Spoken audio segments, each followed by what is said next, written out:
Boa noite, pessoal, tudo bem com vocês? Bom dia, boa tarde, não sei que horas que vocês nos assistem, mas é com grande satisfação que vamos dar a continuidade do nosso ensino remoto relativo à matéria de Direito Civil. Meu nome é Henrique Meyer, sou professor da Faculdade SMG na cidade de Maringá, Paraná. Nós tratamos na aula passada sobre o adimplemento das obrigações, ou seja, as modalidades de pagamento direto das respectivas obrigações que estão estabelecidas no artigo 304 até o 333 do nosso Código Civil. Hoje, dando continuidade à matéria, nós iremos tratar das hipóteses de pagamento indireto ou pagamento especial. Hipóteses essas que estão aí relacionadas dentro dos artigos 334 a 388 do Código Civil. Nós vamos tratar de forma detalhada do que vem a ser o pagamento em consignação, artigo 334 a 335, o pagamento em subrogação, artigo 346 a 351, a dação em pagamento, artigo 352 a 355, a imputação do pagamento, artigo 356 a 359, a novação do pagamento, artigo 360 a 367, a compensação do artigo 368 a 380, a confusão do artigo 381 a 384 e a remissão de dívidas estabelecidas no artigo 385 até o artigo 388 do Código Civil. Nós verificamos que o adimplemento da obrigação, o pagamento da obrigação, gera a chamada extinção da obrigação ora pactuada.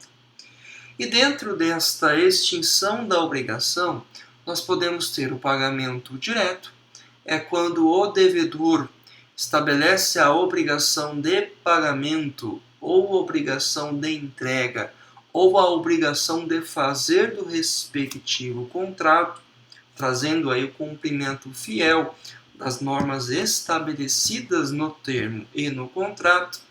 E nós temos também, hoje, que nós iremos falar do pagamento indireto, que são as hipóteses das quais eu mencionei para vocês agora no começo da aula, na qual nós vamos tratar aí cada uma delas de forma especial. Depois de passado aí as hipóteses de pagamento indireto, nós vamos trazer as hipóteses de execução forçada do cumprimento da obrigação, trazendo o que vem a ser a prescrição, o que vem a ser aí implemento, enfim, condições de termo, condições extintivas da respectiva obrigação. Então, nosso estudo será focado justamente nas hipóteses, chamadas hipóteses indiretas ou especiais de pagamento ou de adimplemento. E a primeira hipótese, só revisando a aula passada, nós temos que o pagamento direto, o adimplemento da obrigação, vem a ser justamente quando o devedor cumpre por completo a prestação hora estabelecida com o credor. Ou seja, o pagamento é a execução voluntária, de livre manifestação, de livre vontade do devedor perante ao credor, da qual cumpre realmente o que está descrito no objeto do contrato. E a partir daí, que nós temos que essa obrigação paga através do pagamento direto foi do tempo, foi na forma e foi no lugar previsto no título constitutivo, ou seja, no documento no contrato onde foi estabelecida a obrigação do devedor perante o credor. Se essa obrigação foi cumprida de forma natural, de forma aí por completo, nós temos o adimplemento da obrigação pelo pagamento direto. E as regras do adimplemento da obrigação vêm justamente a ser preenchido pelos seguintes aspectos. A quem se paga, Nós temos a hipótese do devedor próprio fazer o pagamento ao credor da prestação, ou de ter um terceiro interessado. E nós verificamos na aula passada que nós podemos ter o terceiro, que ele é vinculado através de um instrumento jurídico, por exemplo, um fiador, um avalista, um representante legal que de forma contratual ele é justamente co-obrigado ao pagamento da respectiva prestação. Ou nós temos aqueles terceiros chamados moralmente interessados. O pai que paga uma dívida do filho, o avô que paga uma dívida do filho, o chefe que paga uma conta do seu funcionário. Esses, estão vinculados não de forma jurídica, mas de forma realmente através de um preceito, através de um interesse puramente moral. Outra hipótese é quem se paga. Nós temos aqui a possibilidade de termos uma pluralidade de credores, um ou mais credores, ou nós temos aí o pagamento referente a um representante desse credor. Onde é que se paga, a localidade onde que se paga a respectiva dívida. O vencimento fixado pelas partes, ou seja, quando há realmente esse interesse de pagamento, a vencimento, o prazo do pagamento. O que se paga, o objeto certo determinado, aí respectivo, justamente a obrigação ora estabelecida. Passado alguns tópicos da aula anterior, nós vamos trazer agora a primeira modalidade, respectiva ao pagamento chamado pagamento indireto ou pagamento especial. Essa primeira modalidade se dá o nome de consignação em pagamento. Indo para o conceito diretamente, a consignação do pagamento é um meio indireto de exoneração do liame obrigacional, ou seja, a obrigação natural, a obrigação direta de exonerar o que deve ser pago ao respectivo credor é através do pagamento voluntário, é através da entrega do valor ou da coisa. Quando eu falo em consignação em pagamento, eu estou falando do meio indireto de exoneração do compromisso obrigacional. Ou seja, não é como foi respectivamente estabelecido entre as partes. Essa exoneração da obrigação vem a ser de forma justamente diferente do que foi ajustado anteriormente. E como que se dá justamente esse pagamento mediante consignação em pagamento? O pagamento mediante consignação em pagamento se dá através da obrigação da qual o devedor, ao invés de pagar a prestação para o devedor diretamente, ele resolve por si só, conforme a indicação do desenho faz referência, a passar a indicar essa obrigação dentro de um respectivo depósito, seja ele judicial ou bancário. Ou seja, o cumprimento da obrigação não se dá de forma direta, mas sim se dá através do depósito da coisa de forma judicial ou de forma bancária. Ou seja, consiste no depósito judicial ou bancário da coisa devida. Primeiro, quando o credor não puder ser identificado ou localizado. Vamos imaginar aqui um contrato de compra e venda de insumos agrícolas. Vamos supor que eu sou uma loja de insumos agrícolas e eu tenho que entregar lá 10 mil quilos de semente ao produtor rural fulano de tal. Eu vou até a fazenda desse produtor rural e não se tem notícia do paradeiro dele. Os funcionários não estão mais na respectiva propriedade, eles não estão mais aí, A cidade não sabe onde esse produtor esteja, talvez esteja aí fugindo do coronavírus, enfim.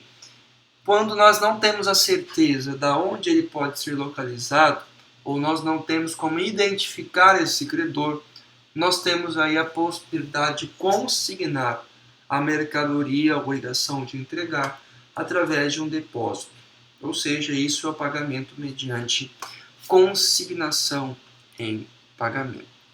A segunda hipótese do pagamento com consignação em pagamento é justamente quando o credor não quer receber o pagamento.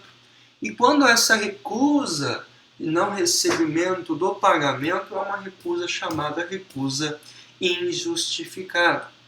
Ou seja, vamos supor que eu tenho aqui um compromisso de entregar um determinado produto ao credor.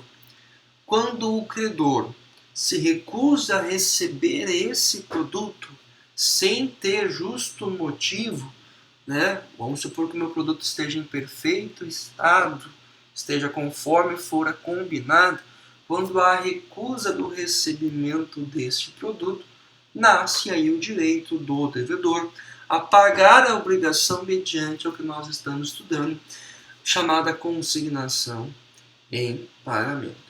Outra modalidade é quando ele for incapaz, quando ele for menor de idade, incapaz pelos atos civis, e para eu justamente cumprir com a minha obrigação, eu deposito essa coisa, esse valor, essa mercadoria no respectivo depósito para que seja cumprido a obrigação. Por que o incapaz não pode receber coisa?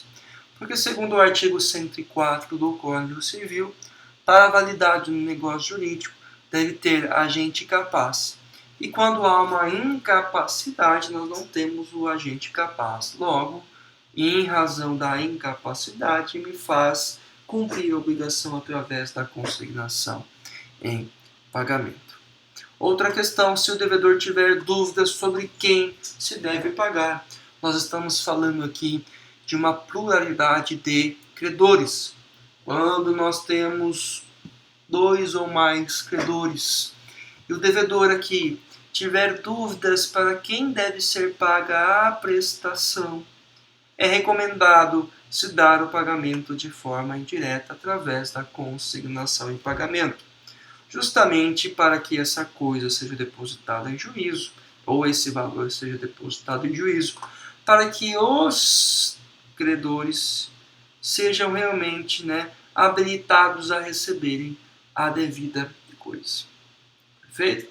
Ou ainda, quando se restar litígio sobre o objeto do pagamento. Ou seja, quando eu estou discutindo judicialmente o objeto, a obrigação de pagamento e principalmente o valor respectivo ao pagamento, eu tenho por direito devedor realizar o pagamento da prestação através do que nós estamos estudando, que é a consignação em pagamento.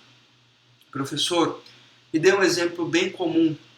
Vou dar 2 exemplos para vocês que são bem comuns aí, respectivo à consignação em pagamento. O primeiro exemplo se dá através do pagamento de uma dívida bancária. É bem comum que tenha no mercado as chamadas empresas que fazem aí a revisão de juros bancários. E através de um estudo contábil, através de um estudo relativo aí, de uma perícia contábil, muitos desses valores são revisados. Ou seja, estou passando um pouquinho de álcool em gel aqui, que é importante, Muitos desses valores são aí recalculados. E quando há o recálculo desse valor, para que justamente a parte devedora, o devedor aqui, não seja imputado como devedor em mora, não seja aí, tenha o risco da coisa se perder através de um processo de busca e apreensão, por exemplo, no veículo financiado, é judicialmente feito o pagamento da parcela da qual o devedor acha justo para pagar o respectivo financiamento. Ou seja, através desse estudo contábil, é justamente aí consignado em pagamento o valor que esse estudo apurou como valor justo para o cumprimento da obrigação. Perfeito? Primeiro exemplo, revisão de contratos bancários. O segundo exemplo que nós temos aí de consignação em pagamento é os pagamentos relacionados a uma relação obrigacional locatícia, ou seja, quando nós temos envolvimento de uma relação envolvendo um contrato de locação. Vamos supor que no seu contrato de locação tem uma cláusula referente à correção dos valores de aluguel. E você está discutindo judicialmente a validade desta cláusula. A partir do momento que você discute justamente a validade dessa cláusula, para você não ficar em atraso com a obrigação do pagamento desse valor, nasce aí o direito de você solicitar a consignação em pagamento, ou seja, o depósito da coisa, do valor que você questiona e alega ser justo e necessário para o pagamento da obrigação. Perfeito, pessoal? Professor, quais são os requisitos pelos quais nós devemos observar para que realmente seja possível consignar a coisa em pagamento? Os requisitos a serem analisados são dois, tá bom? São os requisitos subjetivos, que são aqueles que nós dirigimos contra o credor ou representante, ou seja, diz respeito a quem se deve pagar, a quem se deve indicar que o pagamento foi respectivamente utilizado, ou chamado requisitos objetivos, na qual traz aí a necessidade da existência de um crédito líquido, certo?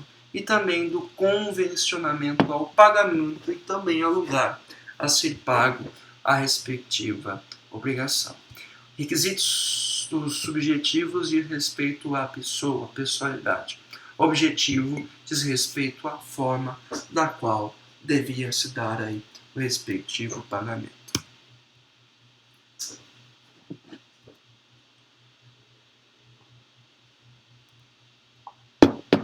Pessoal, vamos citar alguns exemplos importantes que nós temos no Código Civil sobre o que vem aí nos ensinar a respeito da consignação em pagamento. O artigo 334 diz o seguinte: considera-se pagamento ou extingue a obrigação o depósito judicial em casos de procedimentos aí, de processos judiciais ou em estabelecimento bancário da coisa devida nos casos e formas legais. No artigo 335, nós temos que a consignação tem lugar. Essa expressão consignação tem lugar diz respeito às hipóteses das quais a consignação deve ser aceita dentro da situação obrigacional. A primeira forma da qual a consignação é aceita é quando o credor não puder, ou sem justa causa, recusar receber o pagamento ou dar quitação na forma devida.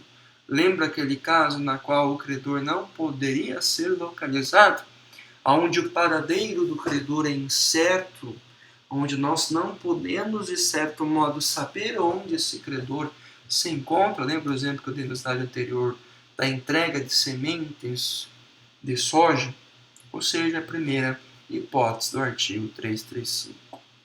A segunda hipótese diz respeito se o credor não for nem mandar receber a coisa no lugar, no tempo, condições devidas. Ou seja, quando o credor não aparece para o recebimento da coisa. Vamos supor que você, amanhã, realiza a venda de seu veículo. Você anuncia este veículo na OLX e uma pessoa de São Paulo entra em contato com você sendo que o veículo está num preço muito bom, muito abaixo do preço de mercado, e a pessoa deposita este numerário, esse valor na sua conta corrente, e informa o seguinte: ó, amanhã estarei pessoalmente em Maringá para receber o veículo, ou seja, receber a coisa no lugar, no tempo e na condição devida. Passa o dia de manhã, passa mais 2, 3 dias, tentado contato com essa pessoa não responde. E você está em posse do veículo e também você recebeu pelo valor respectivo a venda do veículo. Para você não surgir em responsabilidade pelo veículo, você deposita o respectivo veículo dentro de um depósito, ou seja, você indica um lugar aonde esse veículo estará disponível para que a pessoa possa retirar.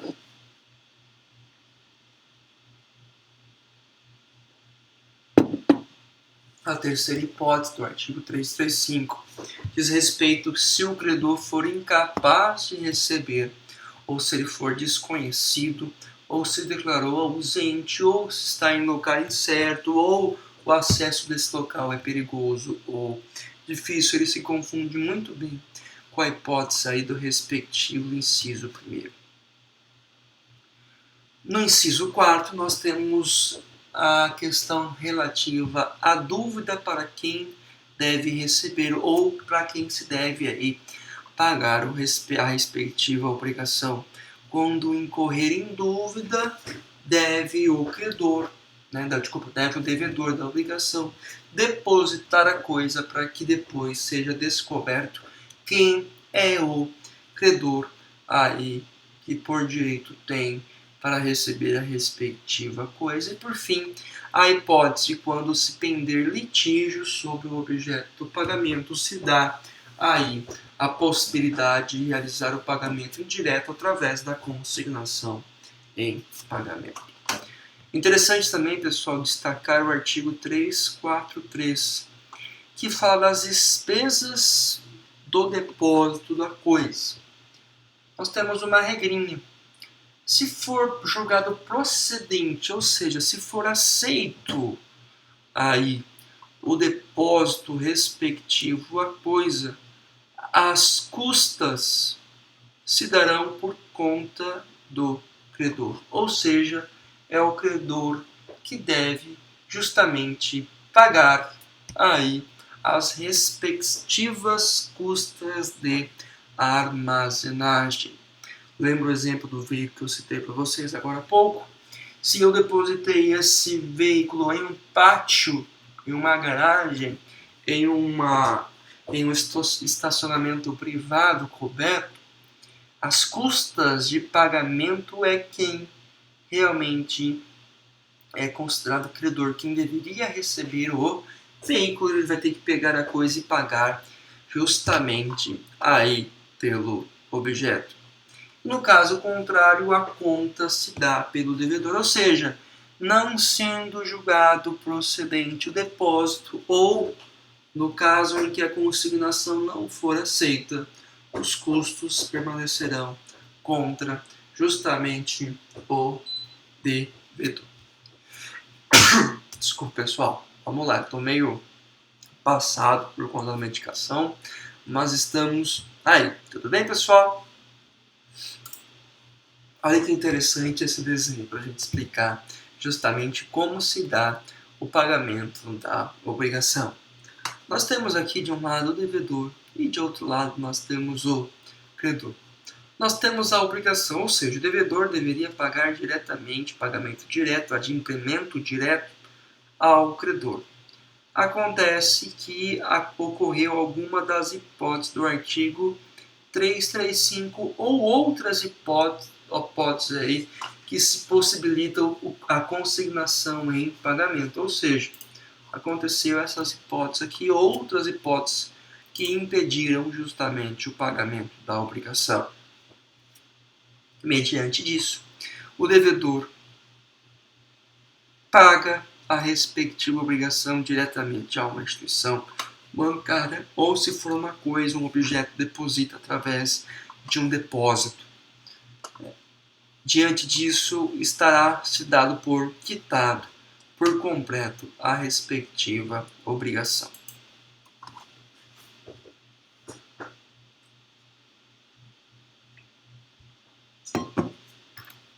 Pessoal, olha que interessante. Nós temos agora a segunda modalidade de pagamento indireto. Ou seja, a segunda possibilidade aí de adimplemento indireto ou especial da obrigação. Vamos para a teoria primeiro? Olha que interessante. Subrogação é a substituição dos direitos creditórios, ou seja, dos direitos de quem aquele deve receber, daquele que deve solver a obrigação alheia. A subrogação pode ser na hipótese legal, quando for imposta por lei, ou na hipótese convencional, como quando decorrer aí de vontade das partes. Ou seja, nós temos aqui o devedor e nós temos a prestação a ser paga. Via de regra, pelo pagamento direto, o devedor deveria pagar a prestação diretamente ao credor. Só que pelo Instituto da Subrogação nós temos a indicação do terceiro, que subroga os direitos creditórios do credor originário e passa a ser o credor da obrigação. Presta atenção, pessoal.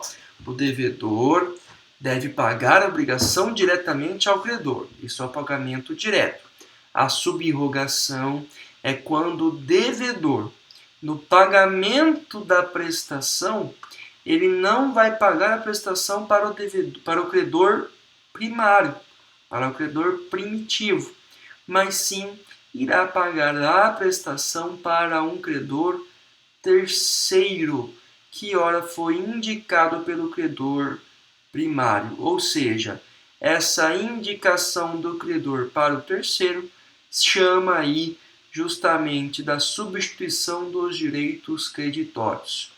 Quem tem por direito receber agora não é o credor inicial que fez o contrato com o devedor, mas sim o credor que foi indicado agora pelo credor. Então a prestação deve ser paga não para o credor, mas sim para o terceiro indicado.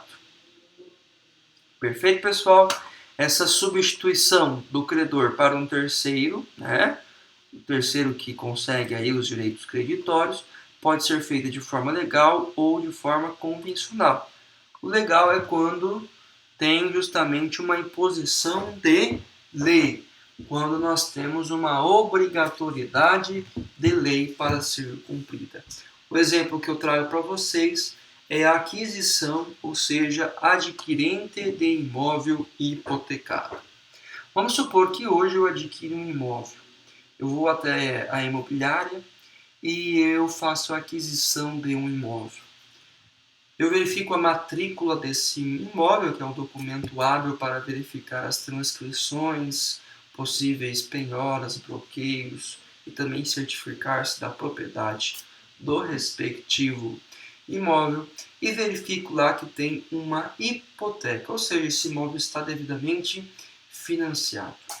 Quando eu adquiro esse imóvel de forma legal, eu tenho a subrogação da obrigação de pagar à instituição bancária, ou seja, eu tenho uma imposição legal de pagar a dívida do primeiro devedor, mediante aí a cláusula de hipoteca que o referido imóvel se encontra.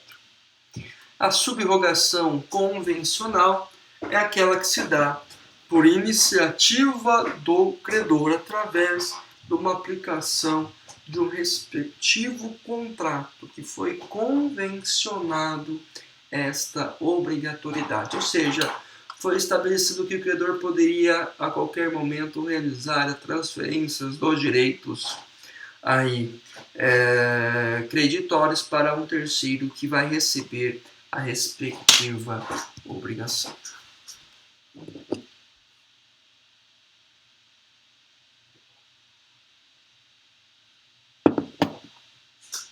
Pessoal, nesse desenho fica um pouco mais fácil nós entendermos.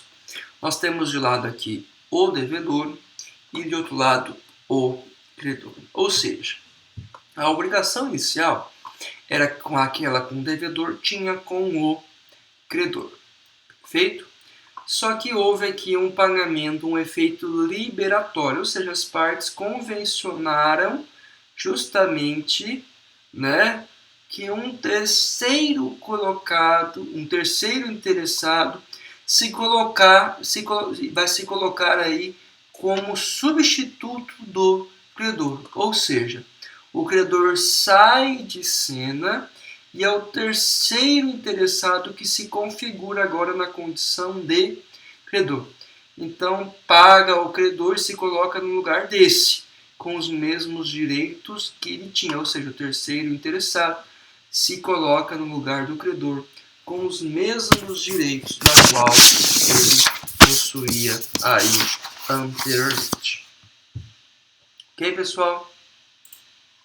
Pagamentos de subrogação está mencionados aí no artigo 346 e também 347, que induz, né, que fala que a subrogação vai ser operada de pleno direito em favor do credor que se paga a dívida em comum.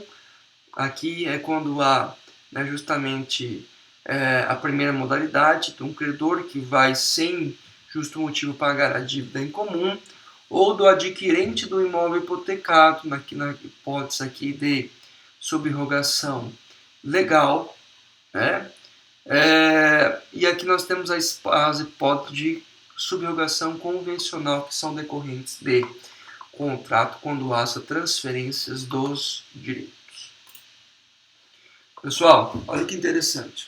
Nós temos uma diferença muito importante do que vem a ser, né, a subrogação com a cessão de crédito. Pessoal, ambos têm a mesma cor, o mesmo cheiro e o mesmo jeito. Só que nós temos algumas mudanças interessantes e algumas diferenças que nós devemos aí mencionar.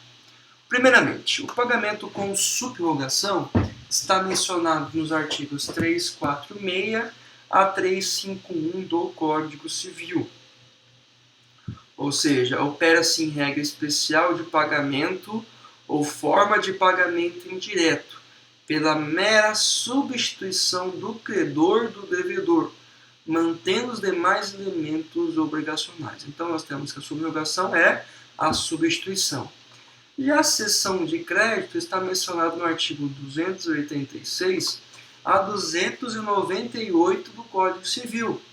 E aqui não fala de substituição do credor pelo terceiro, mas aqui nós estamos falando de transmissão de obrigações.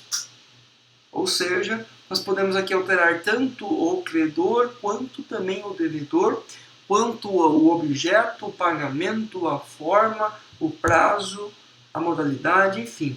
Nós temos diversas possibilidades de alteração. No pagamento por subrogação, nós não temos a necessidade de notificação do devedor.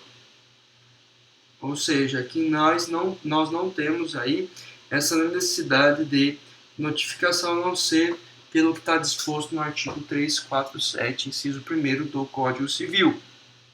Já na cessão de crédito, nós temos sim a necessidade de notificar o devedor, para que o mesmo saiba a quem pagar essa obrigação. Na cessão de crédito tem a obrigatoriedade de notificar, e na subrogação não. Na subrogação, nós temos aqui que a obrigação da transferência, da substituição do credor, é feita de caráter gratuito, ou seja, não tem onerosidade, não tem valor, não tem transferência, não tem pagamento de transferência da obrigação. Na cessão de crédito, nós temos tanto a possibilidade de ser caráter gratuito ou oneroso. Tá? Então, essas são as principais diferenças do que vem a ser subrogação com cessão de crédito.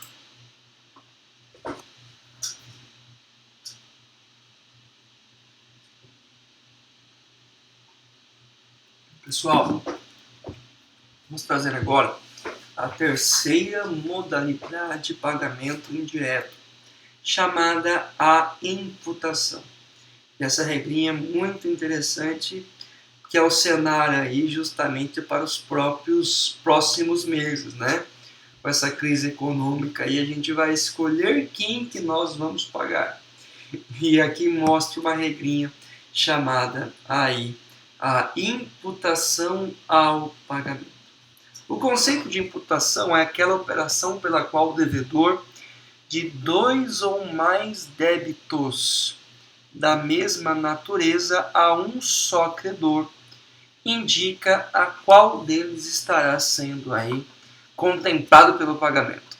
Ou seja, de um lado nós temos o devedor e aqui nós temos três prestações diversas. Ou seja, o devedor aqui comprou R$50 da loja e aqui na segunda vez comprou R$150 e da terceira vez comprou R$300.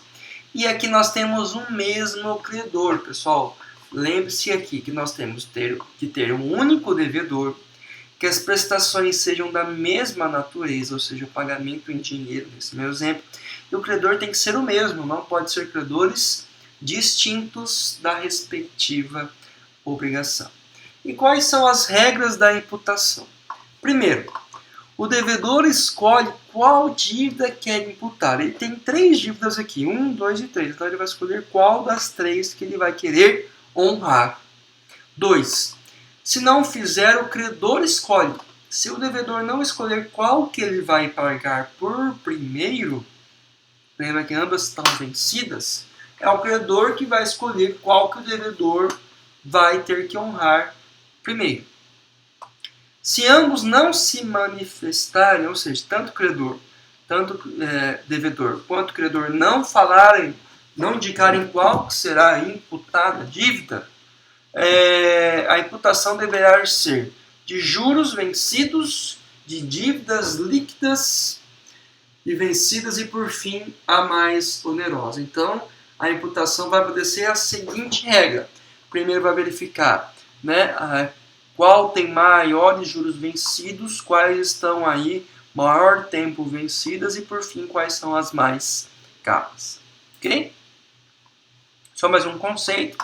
A imputação de pagamento é uma maneira que o devedor tem de quitar os seus débitos vencidos com o mesmo credor.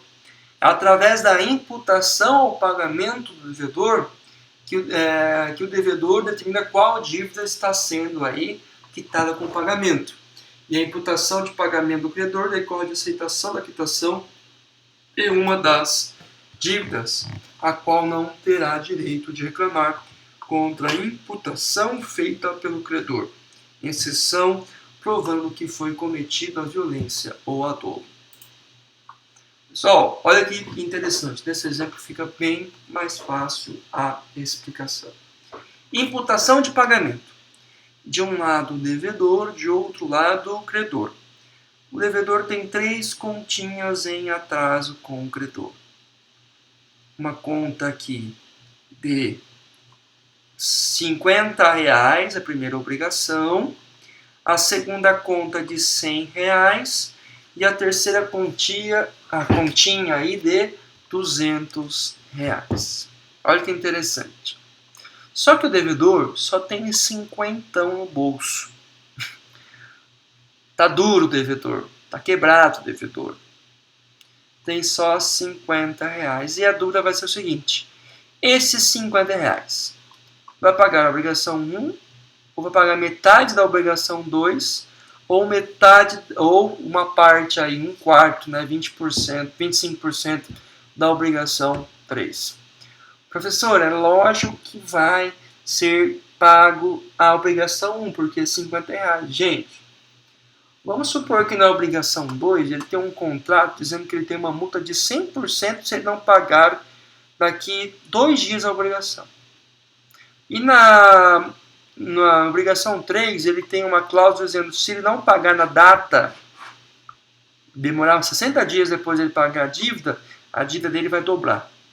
Ou seja, será que compensa esse 50 pagar essa dívida, essa obrigação 1, ou compensa ela pagar as obrigações que, embora ela não tenha valor suficiente, tenham uma penalidade maior? Então, olha que interessante. Primeiro, há entre devedor e credor 3 obrigações distintas, mas a mesma natureza de liquidez. Perfeito. Segundo, o devedor envia a quantia sem dizer qual dívida está pagando. Então, o devedor foi na loja do credor e falou o seguinte, ó, pega 50 e abate o que eu estou devendo aí. E o dono da loja ficou confuso. Peraí, mas ele está devendo 3 coisas diferentes. Qual que eu vou abater? Aí vem aqui, terceira hipótese. Daí pode ocorrer as duas hipóteses. Primeiro, a primeira obrigação é quitada, pois o devedor não poderia indicar nenhuma das outras dívidas pagando parcelado, como se presume que faria pela dívida que enviou o valor da dívida. Ou seja, se ele enviou 50, vai pagar a obrigação de 50 aí. Segunda regrinha. A imputação pode ser feita em qualquer das 3 obrigações, 50, 100 ou 200. Se somente o credor concordar em receber, ou seja, o credor concordar em receber o pagamento parcelado da segunda, de 100, ou da terceira, de 200. Perfeito, pessoal? Esses são os artigos relacionados aí à imputação. Eu não vou trazer um detalhe de cada um deles, mas acho que pelos exemplos aí ficou bem claro que vem a ser a imputação. Pessoal, vamos para a quarta modalidade de adimplemento indireto ou especial da obrigação, que é a modalidade da ação em pagamento. Que vem a ser a dação em pagamento. A dação em pagamento é o acordo feito entre o devedor, entre o credor e o devedor, da qual o credor aceita receber uma coisa diversa do que foi avançada. Pessoal, isso aí é muito comum. Bom, vou dar um exemplo para vocês. Vamos supor que amanhã eu tenho que pagar uma dívida de 60 mil reais. Essa dívida vai vencer amanhã, dia 2 de abril de 2020. Só que eu não tenho 60 mil reais na minha conta corrente disponível para que seja feito o pagamento da obrigação estabelecida. Só que eu tenho na minha garagem um veículo próprio, da qual tem o valor de mercado de 60 mil reais. Ao invés de eu pagar em dinheiro esses 60 mil reais, eu faço um contrato estabelecendo a dação em pagamento. Ou seja, eu informo ao credor, eu ofereço ao credor a seguinte prestação chamada prestação diversa. Pois a prestação originária, devedor e credor, era o pagamento de 60 mil reais em espécie. Só que eu, devedor, posso oferecer uma prestação diversa, ou seja, a entrega do veículo como forma de quitação da prestação respectiva aí aos 60 mil reais em espécie. Perfeito, pessoal? Então, dação de pagamento é o acordo da qual o devedor oferece ao credor, e essa vez o credor pode aceitar ou não a prestação diversa, ou seja, se aqui eu deveria pagar, se o devedor resolver entregar uma mercadoria do mesmo valor, se o credor aceitar, eu tenho dação em pagamento, a modalidade da mudança de pagamento. Perfeito? Nós temos alguns requisitos. Primeiro requisito, a existência de um débito vencido. Nós temos justamente que a dação em pagamento aí presume que a dívida esteja ora vencida. O segundo requisito é o ânimos solvente, ou seja, a intenção de solver. Solver não é dissolver. Solver é justamente quitar, cumprir, preencher com a respectiva obrigação. O terceiro requisito é a diversidade do objeto oferecido em relação ao devido, ou seja, a prestação realmente tem que ser diversa. Se aqui eu falo de pagamento em dinheiro, a obrigação é diversa, é entrega de coisa. Se a prestação for entrega de coisa, eu falar em entrega de outra coisa estabelecida, também é dação em pagamento. E também a concordância do credor pela substituição da prestação. Concordância do credor pela substituição da prestação. Olha que interessante, pessoal, nós temos aqui a chamada riscos à evicção. O que são riscos à evicção? Evicção vem da palavra perda. E essa perda pode ser total ou parcial da coisa oferecida. Vamos supor, então, que amanhã eu tenho uma dívida de 60 mil reais. Amanhã eu ofereço, ao invés de pagamento de 60 mil reais, o meu veículo. O que é evicção? Pela evicção, eu tenho que garantir que meu veículo não vai ser, de certo modo, objeto de um contrato de busca e apreensão, de uma dívida, que esse objeto realmente é meu, que esse objeto não vem de furto, que esse objeto não vai ser perdido, que ele não foi vendido mais para ninguém. Ou seja, isso é justamente a evicção da dação. Ou seja, eu tenho que garantir que essa prestação diversa vai ser devidamente cumprida e o credor não vai perder essa prestação diversa. Ok? Olha que interessante esse exemplo que nos explica aí o conceito da ação em pagamento.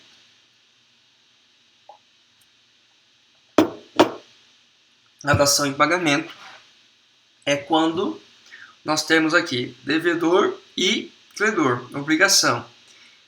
Olha, ele estava devendo um objeto aqui, né? Uma lata de leite condensado. Perfeito? Só que ao invés de entregar a lata de leite condensado, ele entrega aqui uma caixinha de outros alimentos. Então nós temos aqui a alteração da prestação. Primeiro, a obrigação entre o devedor e credor. Então, para ter dação, primeiramente tem que ter uma obrigação inicial. Devedor, credor, obrigação. E há, portanto, a determinada prestação. Segundo, o devedor com consentimento do credor, ou seja, o credor tem que aceitar e entrega a prestação diversa. Ao invés de entregar a latinha, entrega a caixinha. Beleza? Aqui são os artigos relacionados aí à dação em pagamento. Percebe que o 356 traz realmente o que vem a ser o conceito, né? O credor pode consentir e receber prestação diversa da que foi devida. Pessoal, olha que interessante, não estamos falando de obrigatoriedade na aceitação da substituição. É uma faculdade, é uma opção, é um consentimento, um entendimento do credor em aceitar ou não. O credor poderá, faculdade não é obrigatoriedade. Perfeito? Em receber prestação diversa do que foi respectivamente aí devida. O artigo 357, determinado o preço da coisa dada em pagamento, as relações se dão pelas normas do contrato de compra e venda. 358, se o título for de crédito, a transferência se importará em cessão. Pode dar um cheque, pode dar uma duplicata, pode dar um título de crédito aí, como dação em pagamento. O 359 fala da evicção da respectiva coisa. Pessoal, estamos aqui na quinta modalidade de pagamento indireto, que vem a ser aí a novação. Olha que interessante. Novação é o ato que se cria uma nova obrigação, extinguindo a obrigação anterior, substituindo-a. Pode ser de forma subjetiva passiva ou de forma subjetiva ativa. Olha que interessante. Nós temos aqui o devedor. O devedor, ele tinha uma prestação com o credor. Isso aqui era a prestação originária, primária.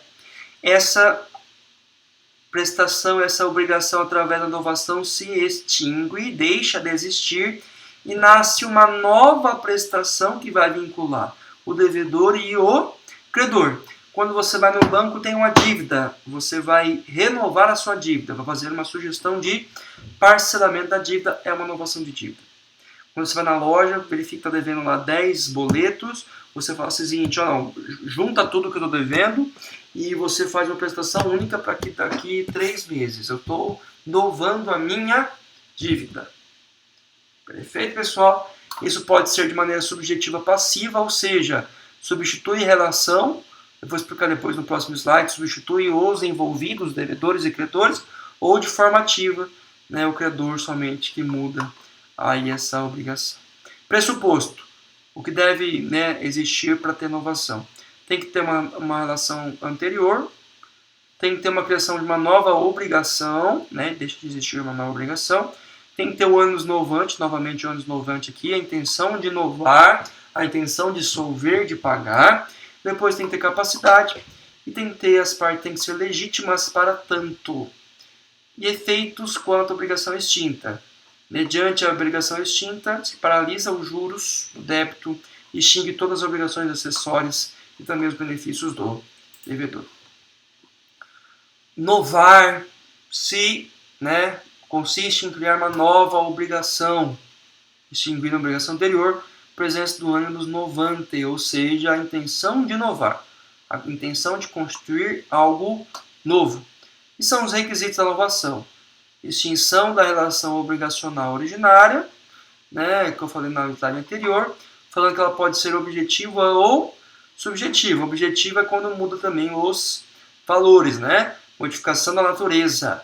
Então deveria que pagar 4.000, então ele concorda em pagar só 1.500 para quitar. Então você tem uma dívida de 4.000 e a partir do momento que na inovação ele autoriza pagar um valor menor, tem uma inovação objetiva. Subjetiva é quando só muda aí as respectivas partes. Ok, pessoal? Ainda vou comentar os artigos que falam basicamente aí da explicação. Por fim, nós temos o Instituto da Compensação. Pessoal, compensação é quando nós temos duas ou mais pessoas que ao mesmo tempo são credoras e devedoras uma das outras. Além disso, de ter essa simultaneidade de credor e devedor, nós temos também que as obrigações devem ser líquidas e fungíveis, ou seja, devem ser liquidadas e podem ser aí substituídas, se extinguindo até onde se compensar. Ou seja, nós temos de um lado o devedor e de um lado o credor. Só que o devedor ao mesmo tempo é credor e o credor ao mesmo tempo é devedor. Ou seja, eu comprei na loja do tio, do fulano de tal. Eu comprei lá 10 mil reais de mercadoria na loja. Ok? Eu tenho que pagar esses 10 mil reais amanhã, dia 2/4. Só que o dono da loja, ele comprou da minha loja também o valor de 5 mil reais. Ou seja, ao mesmo tempo que eu sou devedor da quantia de 10 mil reais para o credor, eu sou credor da quantia de 5 mil reais do valor do devedor. Ao mesmo tempo que eu sou devedor, eu sou credor. Ao mesmo tempo que eu tenho uma prestação de pagamento, eu tenho uma prestação de recebimento. Porque o credor da minha obrigação, ele também é devedor da minha outra obrigação de recebimento. Ou seja, de forma simultânea eu tenho um pagamento e eu tenho justamente também uma modalidade que diz respeito aí ao recebimento. Perfeito? A compensação pode ser de forma legal, que decorre aí do contrato estabelecido entre as partes, ou seja, né, eu tenho um contrato dizendo que ao mesmo tempo eu sou devedor e ao mesmo tempo eu sou respectivo credor da obrigação, ou pode ser convencional, que quando as partes em contrato estabelecem justamente aí essa aplicação da compensação, ou ainda pode ser judicial, ou seja, o juiz ele pode, analisando o fato que ao mesmo tempo ele é credor e devedor, nós temos aí a possibilidade do juiz proceder sim com a respectiva compensação. Esses são os artigos relacionados aí à compensação, da qual nós tratamos justamente aí nos slides anteriores. Pessoal, por fim nós encerramos alguma das modalidades aí de pagamento indireto, tá? Então nós falamos da consignação, falamos da subrogação, da dação, da imputação e da novação e da compensação. Então, na aula que vem, nós vamos falar da confusão, que é justamente outra modalidade de pagamento indireto, e também da remissão de dívida, que é o perdão da dívida, que também é uma modalidade aí de pagamento indireto da obrigação. E vamos trazer também o que vem ser a execução forçada no caso aí de obrigação. Perfeito, pessoal? Agradeço a presença de todos. Obrigado aí pela paciência. Espero que vocês realmente assistam todo o vídeo, tá, pessoal? Eu consigo ter o controle de verificação e acesso de cada um de vocês. Então, eu fiquei muitas vezes triste porque às vezes a pessoa entra, fica um minutinho só no vídeo e não assiste a aula inteira. Eu sei que o WhatsApp, Facebook, Instagram, TikTok, qualquer outra mídia aí pode ser mais atrativa, mas lembrando que quarentena não é férias, estamos aqui para realmente continuar a nossa prestação da obrigação de passar o ensino para vocês. Perfeito? Estou à disposição nas redes sociais, estou à disposição no grupo do WhatsApp, estou à disposição no fórum da respectiva aí matéria do nosso aula. Tá bom? Fiquem à vontade em perguntar, questionar, criticar, entrar em contato. Prometo que na próxima aula vamos fazer uma live justamente para que a gente possa interagir e também tirar algumas dúvidas. Perfeito? Talvez a próxima aula a gente faça a modalidade de live também, não sei, estou pensando. Todos tiverem acesso bom à internet, puderem participar, a gente vai verificar essa possibilidade, mas não é uma certeza, tá bom? Obrigado pela presença de todos aí, se cuidem, evitem sair de casa, tá bom, pessoal? Se saírem, tome os maiores cuidados aí possíveis e aproveitem também para estudar. Aproveitem aí que essas modalidades vocês conseguem aí verificar no Código Civil. Se tiver alguma dúvida, alguma modalidade que eu não trouxe para vocês, eu pautei justamente trazer os conceitos gerais, também os mais utilizados e importantes respectivo às modalidades de pagamento indireto. Bom, pessoal, muito obrigado a todos. Uma boa noite, um bom dia ou uma boa tarde. Tchau, tchau.